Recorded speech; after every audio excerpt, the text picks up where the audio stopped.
So,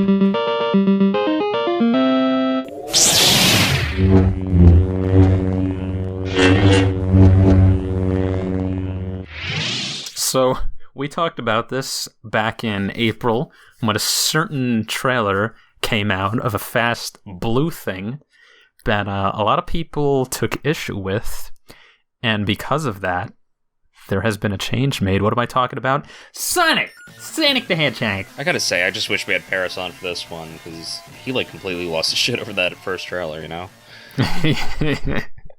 Yeah, it was quite the sight to behold, to say the least.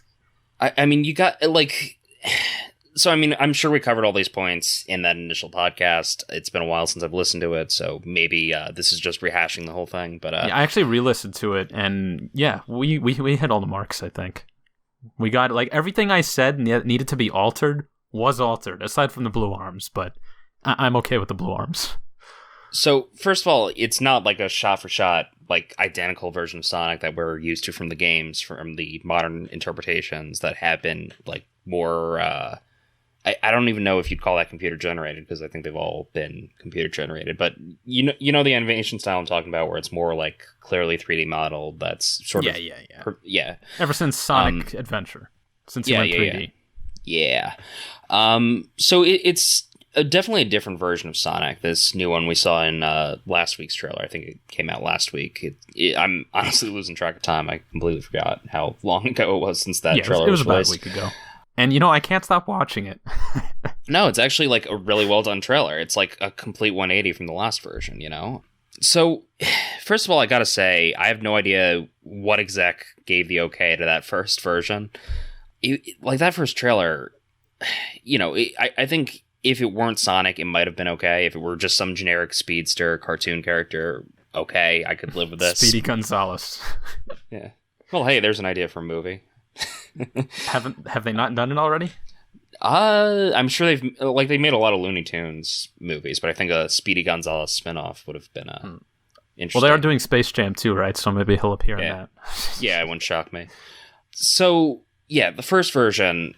you have to wonder why they would even make it a Sonic the Hedgehog movie if they were just going to completely change the character and basically, I as far as I know, there was really no mention to his actual origin in that first trailer. As far as I know, there wasn't.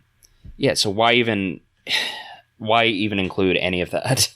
Yeah, I don't by all indications, to start with, it was the weird humanoid-looking. Not Sonic thing. It took place in the real quote unquote world, and Robotnik looked nothing like he did in the game. And except at the very end of the trailer, yeah. Yeah, and I read about it. There was very little, if any, references to anything from the games.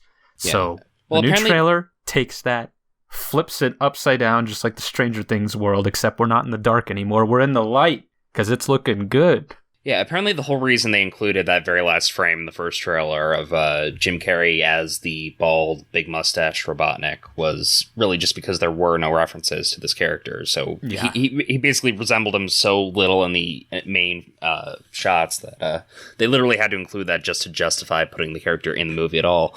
Mm-hmm. So it's worth mentioning that they did backtrack a lot with this one. They basically took everything that fans said on Twitter and completely changed it to sort of match this new, I guess, it's not even really a new archetype. It's just they gave fans what they wanted. They sort of went back to the games and really made as accurate as they could of a movie.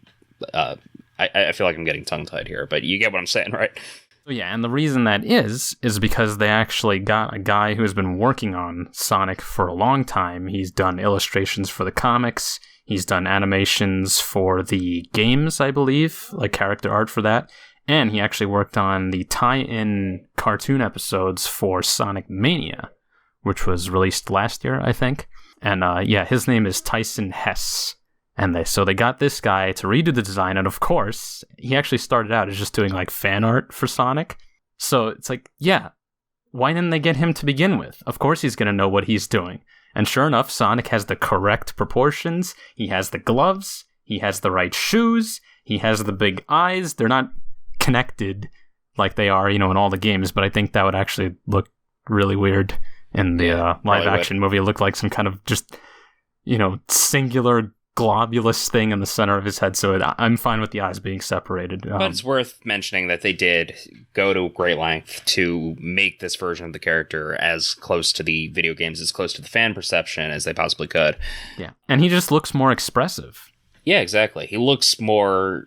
I don't even want to say Uncanny Valley, because it's not Uncanny Valley. No, it's not at all. It's not like they did try to make him more humanoid, more realistic in the first trailer, and that clearly didn't work. It clearly looked off. Yeah, that's why it was uncanny. Well, now exactly. You can clearly tell, he's like a cartoony thing, and it's good. It works. And you actually hear the Sonic music in the trailer. You hear the Green Hill Zone actually remixed. Let the play Sonic! Let the pitcher's mound also Sonic! Ugh, I can't with that guy.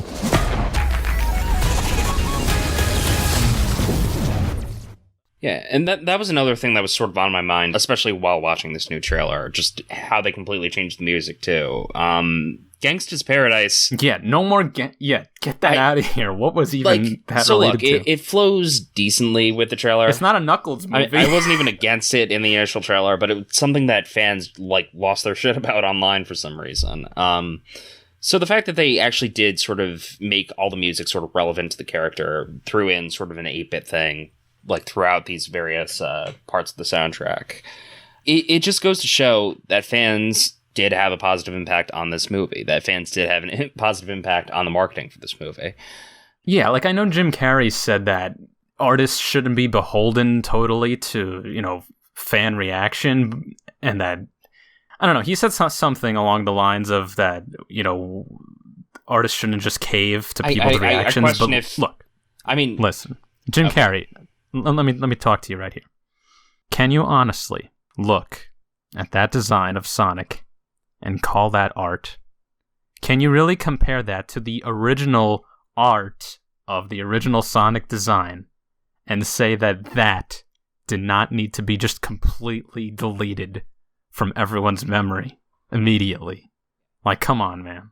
I get what he's saying. Look. But in this case, no. Just no. You have to wonder how much creative control the artists, quote unquote, actually had behind this initial version of the trailer. I have to think that most of the creative decisions, most of the major creative decisions to sort of make Sonic more humanoid, more, I don't know how else you'd describe him, must have come from the studio. I can't imagine the director, the visual effects team. I can't imagine that was anyone's first choice, who was actually involved with the creation of the character. No, and I saw this video. I don't know how valid it was because I didn't check sources, but I'll just talk about it anyway. It was describing how the director, what's his name? Jeff Fowler? Is that the director? Sounds right. I would not know him offhand, but yeah, I know it's someone who's relatively new to the whole thing.